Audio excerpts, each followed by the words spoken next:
어릴 적부터 교회 학교를 다니신 분? 네. 어릴 적 한번 추억을 떠올려 보시죠. 어릴 적에 성경 퀴즈 대회 이런 거 많이 했죠. 네. 그럼 성경 퀴즈 대회 하면 넌센스 퀴즈 뭐 이런 거 많이 나옵니다. 한번 우리 맞춰볼까요? 네. 몇 개를 발췌해 봤습니다. 성경 인물 중에 시험만 치면 100점 맞는 사람 누구죠? 예수님? 아닙니다. 누구죠? 바울? 정답은? 미리암. 미리암 누구죠? 예, 모세의 동생입니다. 여동생 미리암. 예, 미리 아니까 다 100점입니다. 두 번째 문제. 인류 최초로 외과 수술을 받은 사람은 누구일까요? 외과 수술.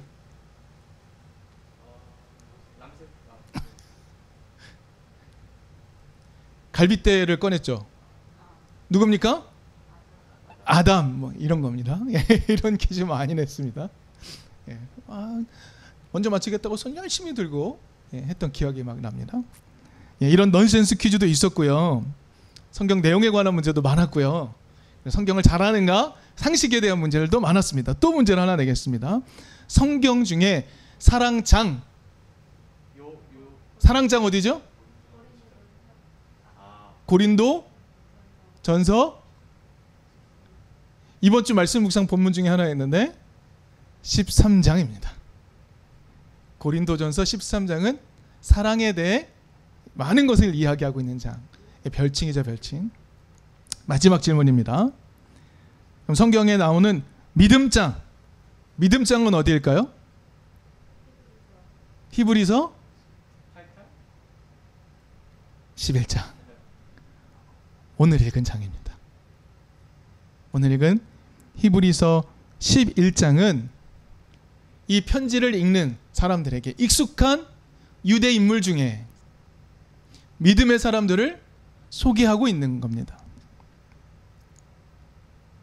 그래서 이 히브리서를 읽는 유대인들에게 믿음의 사람들의 믿음의 내용은 무엇인지를 소개해주고 우리는 어떤 길을 걸어가야 되는지 격려하는 내용이 바로 오늘의 본문이 속한 히브리서 11장의 내용이라고 말할 수 있습니다. 그런데요, 오늘 특별히 우리가 읽은 본문은 아브라함과 사라의 믿음에 대해 이야기하고 있습니다. 그런데 저는 오늘 이 말씀을 읽으면서 한 가지 동의가 일어났고 한 가지 의문이 일어났습니다. 한 가지 동의는 뭐였냐면 아브라함의 믿음의 내용이 무엇인지 우리가 좀 더 찬찬히 깊이 성찰하며 들여다봐야 되겠다라는 것이었습니다. 그리고 또 하나 의문은 무엇이었냐면 과연 사라의 믿음에 대한 설명은 옳은 것인가? 하는 의문이 들었습니다. 그래서 오늘 말씀을 나누기 위해서 우리는 아브라함의 믿음의 내용이 무엇인지 조금 살펴보아야 합니다. 여러분, 히브리 성경, 우리가 보통 구약 성경이라고 부르죠. 이걸 히브리 성경이라고 부릅니다. 히브리 성경에서 아브라함의 믿음에 대해 하나님이 인정하는 내용은요, 창세기 15장 6절에 나옵니다. 딱 거기에 한번 나옵니다. 이렇게 말하죠. 아브라함이 주님을 믿으니 주님께서는 아브라함의 그런 믿음을 의로 여기셨다. 그런 믿음을 의로 여기셨다. 여기서 믿음의 내용이 뭐죠? 이걸 살펴보아야 하겠습니다. 이 내용을 사도 바울도 그대로 인용했습니다. 로마서 4장 3절을 보면 이렇게 말합니다. 성경이 무엇이라고 말합니까? 아브라함이 하나님을 믿으니 하나님께서 그를 의롭다고 여기셨다 하셨습니다 라고 그대로 인용을 합니다. 그러면 창세기에서 소개하는 아브라함의 믿음의 모습은 어떤 것일까? 대체 무엇을 보고 아브라함이 주님을 믿으니 그를 의롭다 여기셨다 말씀하셨는가 우리가 좀 살펴보아야 합니다. 창세기 15장으로 우리 좀 넘어가 볼까요? 가능하시면 성경을 펴고 우리 함께 살펴보도록 하겠습니다. 창세기 15장 6절입니다. 다시 한번 읽죠. 아브라함이 주님을 믿으니 주님께서는 아브라함의 그런 믿음을 의로 여기셨다 라고 말하죠. 그 이전으로 좀 거슬러 올라가 보겠습니다.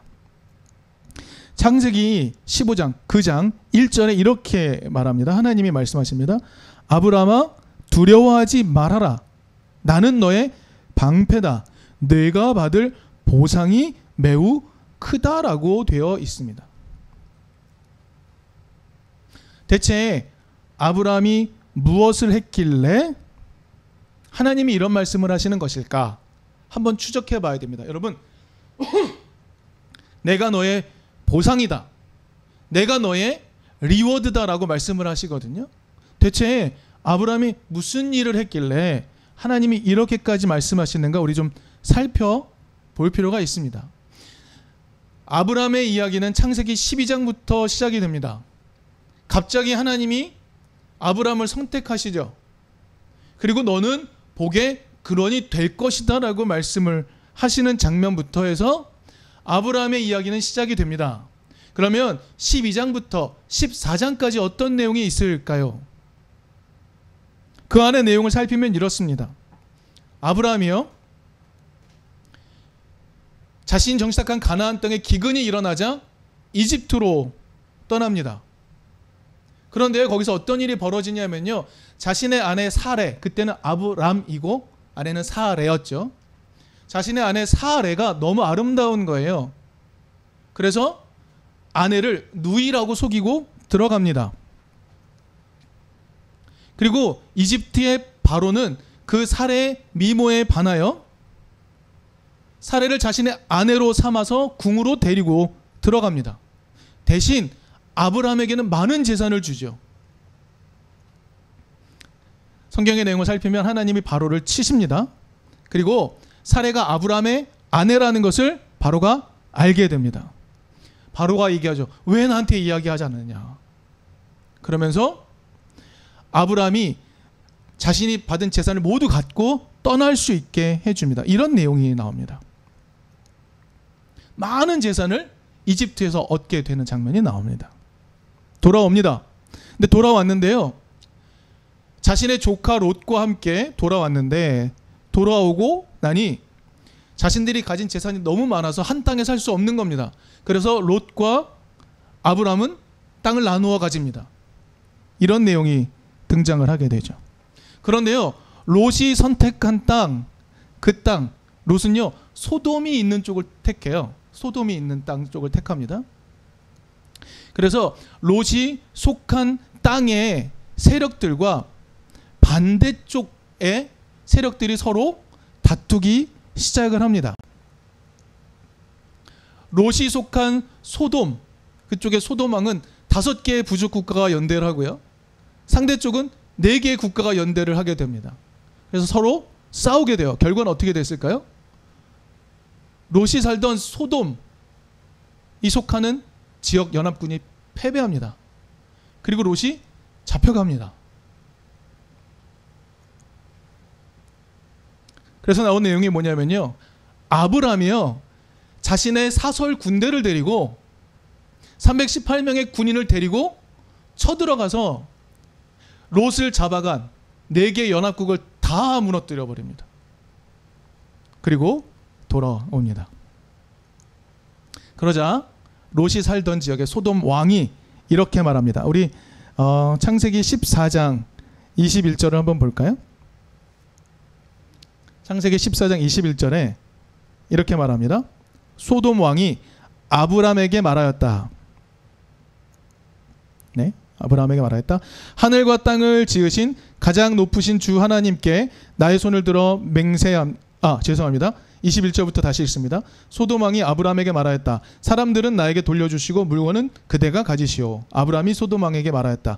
하늘과 땅을 지으신 가장 높으신 주 하나님께 나의 손을 들어 맹세합니다. 그대의 것은 실 오라기 하나나 신발끈 하나라도 가지지 않겠습니다. 그러므로 그대는 그대 덕분에 아브라함이 부자가 되었다고는 절대로 말할 수 없을 것입니다. 이렇게 말합니다. 이게 답니다. 그리고 15장 1절이 등장을 하게 됩니다. 하나님이 말씀하세요. 아브라함, 네가 받을 보상이 매우 크다라고 말씀하시며 축복하는 겁니다. 여러분, 아브라함이 무슨 일을 했나요?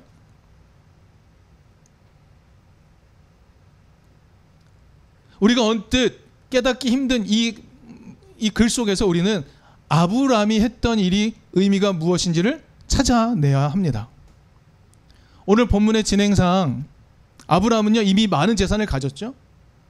이집트에서 가져왔습니다. 그리고 군사력도 가지고 있습니다. 부족할 것이 없어 보입니다. 그런데 왜 하나님은요, 아브라함을 칭찬하신 것이며 아브라함은 무슨 보상이 더 필요한 걸까요? 먼저 하나님이 아브라함을 칭찬하신 이유를 좀 찾아볼 필요가 있습니다. 여러분, 전쟁의 목적은 무엇입니까? 영토, 전리품을 얻는 겁니다. 고대의 전쟁이라면 사람을 사로잡아 노예로 삼는 겁니다. 그 땅의 모든 것들을 자신의 것으로 삼는 거죠. 그러니까 전리품은 매우 중요한 겁니다. 승리한 이들은 엄청난 전리품으로 보상을 받습니다. 그러나 아브라함은 이렇게 말하죠. 전쟁에서 승리한 후에 나는 그 아무것도 어떤 것도 전리품으로 챙기지 않겠습니다라고 말합니다. 왜 그랬던 것일까요? 그것은 아브라함이 섬기는 야훼가 그런 신이 아니라는 것을 깨달았기 때문일 것입니다. 여러분, 아브라함이 원래 살던 동네가 어디였습니까? 메소포타미아였습니다. 그곳에서 그는 많은 신을 경험했습니다. 아브라함이 기근을 피해 갔던 곳이 어디입니까? 이집트였습니다. 이집트의 왕 파로를 중심으로 한 그 신함, 아브라함은 잘 알고 있습니다. 그 신들은 자신을 섬기는 이들에게 풍요를 줍니다. 전쟁에서 승리하게 하고 자신을 섬기는 이들에게 풍요를 주는 그런 신들입니다. 그러나 야훼는 어떤 분이었을까요? 야훼는 이런 분입니다. 전쟁은 전리품이 목적이 아니라 억압받는 자들에게 해방을 주는 것이 목적이다. 그리고 아브라함은 그 목적을 성실하게 수행해낸 겁니다. 그렇죠? 아브라함은 자신이 만난 하나님의 뜻을 따라 그 어떤 전리품도 챙기지 않고 억압당한 사람들을 구출해낸 겁니다. 그것이 전쟁의 목적이었고 하나님의 뜻이라는 것을 보여준 것이죠. 하나님 어떤 분이십니까? 약자들을 사랑하고 그들에게 희망을 주는 것이 야훼십니다. 그 야훼의 뜻, 그것을 아브라함이 보여준 것이죠. 그래서 야훼께서 기쁘셨던 것 같습니다. 그래서 이렇게 말씀하시죠. 내가 받을 보상이 매우 크다 라고 말씀하신 것입니다. 네, 여러분, 아브라함은 지금 부족한 것이 없지 않습니까? 근데 아브라함은 한 가지 보상을 요구합니다. 무엇이었습니까? 자식을 요구합니다. 자식. 오랫동안 자식이 없는 아브라함, 후손이 없기에 아브라함은 두려웠던 것 같습니다. 근데 야훼는 이렇게 말씀하십니다. 15장 4절에서 창세기 15장 4절에서 이렇게 말씀하시죠. 너의 몸에서 태어날 아들이 너의 상속자가 될 것이다 라고 말씀하십니다. 여러분, 아브라함은요, 주변 강국들의 신과는 달리 약자에 대한 사랑을 존재의 이유로 삼으시는 야훼 하나님, 약자를 해방시키는 것을 존재의 이유로 삼으시는 그 하나님을 만납니다. 그 야훼를 만납니다. 야훼가 그런 분이시기에 아브라함은 그 야훼를 신뢰합니다. 그래서 아브라함은 이 말도 믿은 겁니다. 내 몸에서 날 아들이 너의 상속자가 될 것이다. 그래서 6절에서 아브라함이 주님을 믿으니 주님께서는 아브라함의 그런 믿음을 의로 여기셨다라고 말했던 것입니다. 자, 이것이 창세기가 보여주는 아브라함의 믿음의 내용입니다.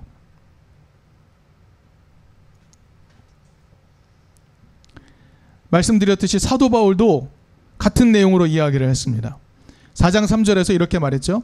아브라함이 하나님을 믿으니 하나님께서 그를 의롭다고 여기셨다라고 했습니다. 그런데 그 내용을 좀 더 상세하게 설명하는 것이 4장 18절에 등장을 합니다. 4장 18절에 이렇게 말하죠.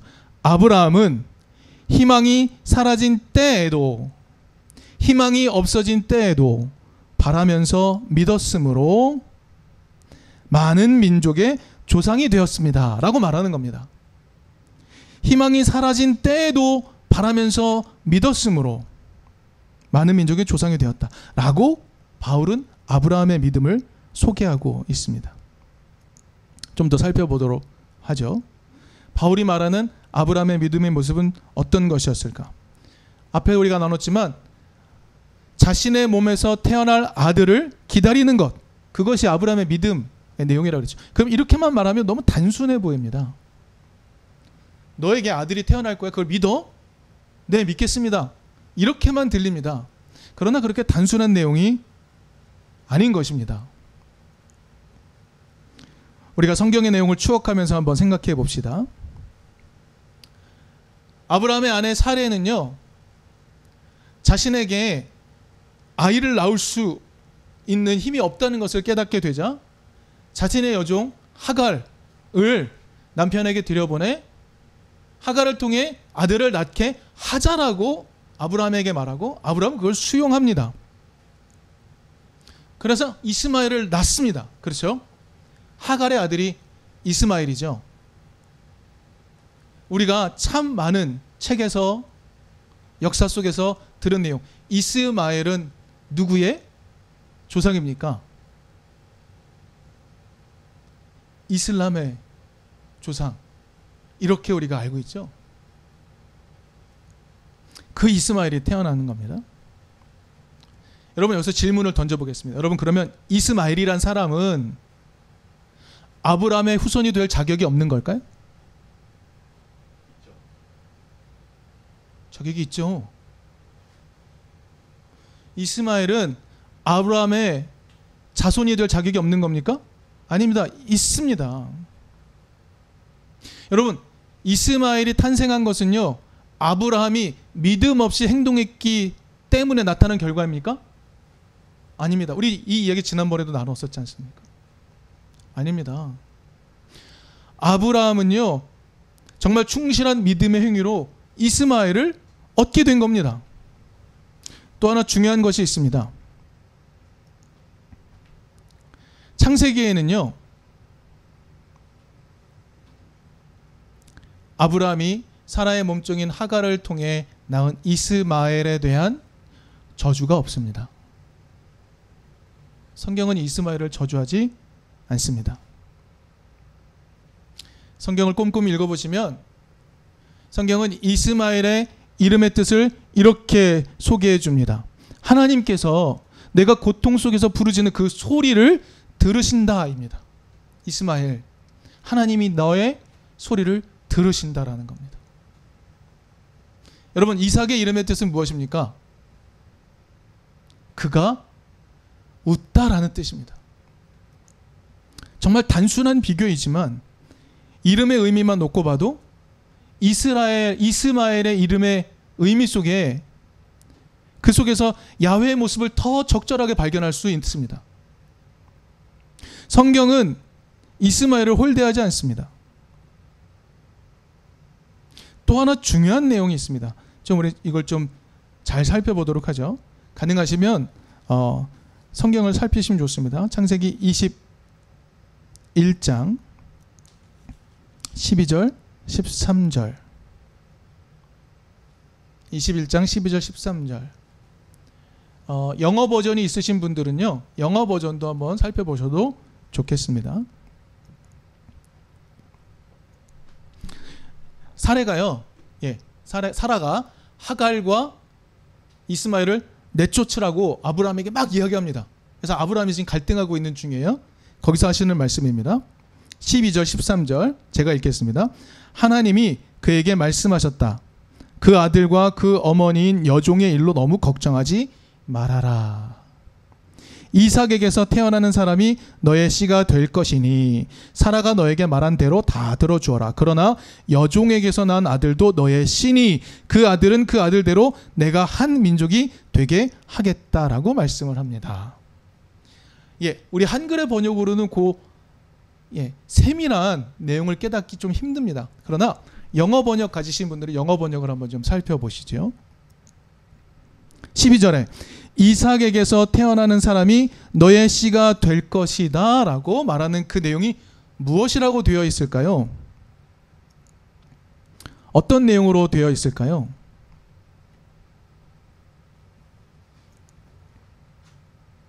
이렇게 되어 있습니다. 이삭을 통하여 태어나는 그 사람은 너의 이름으로 너의 자손이라고 불릴 것이다 라는 의미를 갖습니다. 그렇죠? 한번 보시겠어요? 이삭에게서 태어나는 후손들은 너의 이름으로 불릴 것이다. 너의 후손이라고 불릴 거야 라고 되어 있습니다. 그런데 13절에 이스마엘에게는 뭐라고 말하고 있습니까? 그러나 여종에게서 난 아들 이스마엘도 너의 후손이다 라고 말합니다. 느낌이 좀 다르죠? 이삭에게는요, 너의 자손들은 너의 후손이라고 이름 불려질 거야 라고 말합니다. 근데 이스마엘에게는 이렇게 말씀하세요. 그는 너의 후손이다 라고 말해요. 좀 느낌이 다릅니다. 이스마엘은 아브라함의 후손이라고 직접적으로 언급하지만 이삭을 통한 후손들은 아브라함의 후손이 될 것이다 라고 불릴 것이다 라고 언급하고 있는 이 내용, 여러분 성경을 자세히 살펴보면요, 야훼 하나님과 아브라함은요 이스마엘을 홀대하지 않습니다. 17장 20절을 보면 이렇게 말씀합니다. 야훼의 말씀입니다. 내가 반드시 이스마엘에게 복을 주어서 그가 자식을 많이 낳게 하고 그 자손이 크게 불어나게 할 것이다. 이렇게 말씀하십니다.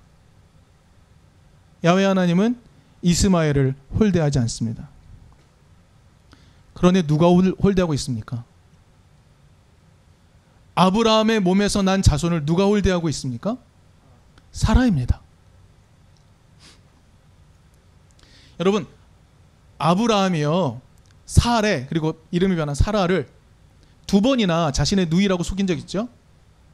한 번은 이집트에서, 한 번은 아비멜렉에서 두 번이나 속였습니다.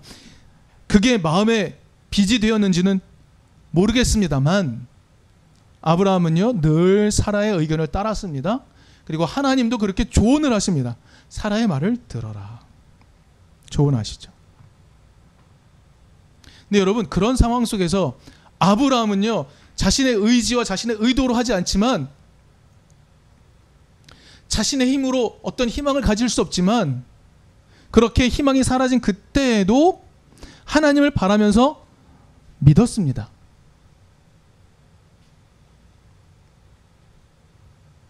오늘 히브리서 11장 본문에 이런 내용이 나오죠. 그는 하나님이 설계하시고 세우실 튼튼한 기초를 가신 도시를 바랐다라고 말합니다. 여러분, 이게 아브라함의 믿음이라고 히브리서는 소개하고 있거든요. 도대체 너의 몸에서 태어날 자손 있을 것이다라는 말과 지금 히브리서가 말하는 것, 하나님이 세우실 튼튼한 기초를 가진 도시, 이것이 어떻게 연결되는 것일까요?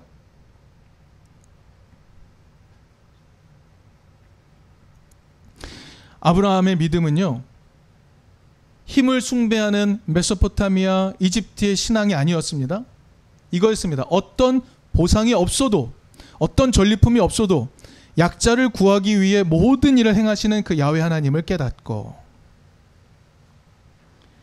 약자를 끝없이 사랑함을 통해서 튼튼한 하나님 나라를 구현하는 것, 그렇게 하나님 나라를 향해 나가는 것, 여러분, 그것이 아브라함의 믿음이었습니다. 아브라함이 그것을 믿었고 자신의 몸에서 태어날 아들을 통해 그런 것들이 이루어질 것이라고 믿었고, 그랬기 때문에 희망이 사라진 때에도 바라면서 믿으며 한 걸음씩 나갔던 것이죠. 희망을 결코 포기하지 않았던 겁니다.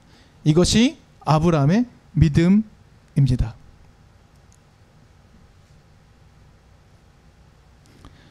그런데 여러분, 오늘 히브리서 본문에서 말하는 사라의 믿음의 내용, 여러분, 오늘 히브리서 본문에서 나온 이 사라의 믿음의 내용을 구약 성경에서 찾을 수 있을까요? 저 말씀을 준비하기 위해 꼼꼼히 읽어봤습니다. 그런 내용이 제 눈에는 보이지 않습니다. 사라는 끊임없이 이스마엘을 핍박하고 비난하였습니다.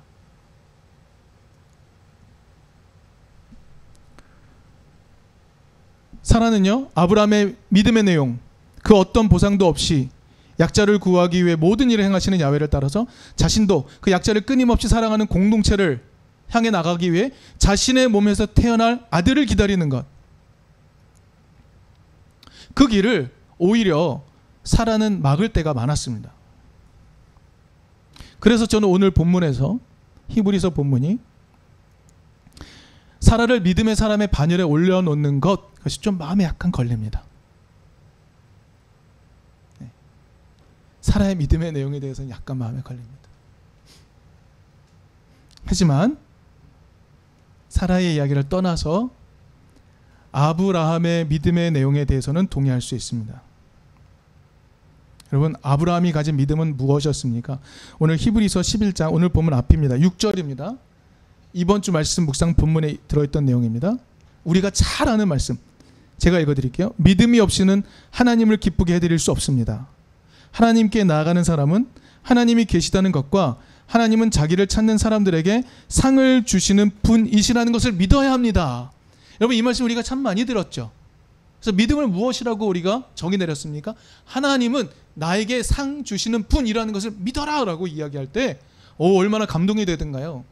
하나님 그런 분, 하나님은 하나님을 잘 섬기는 자에게 상을 주시는 분, 보상하시는 분, 이렇게 믿는 것 얼마나 멋져 보입니까? 우리가 그런 하나님을 믿어야지라고 참 많이 이야기를 들었습니다. 하지만 우리가 성경을 종합적으로 살필 때 아브라함의 믿음은 그렇게 단순한 것이 아니었습니다.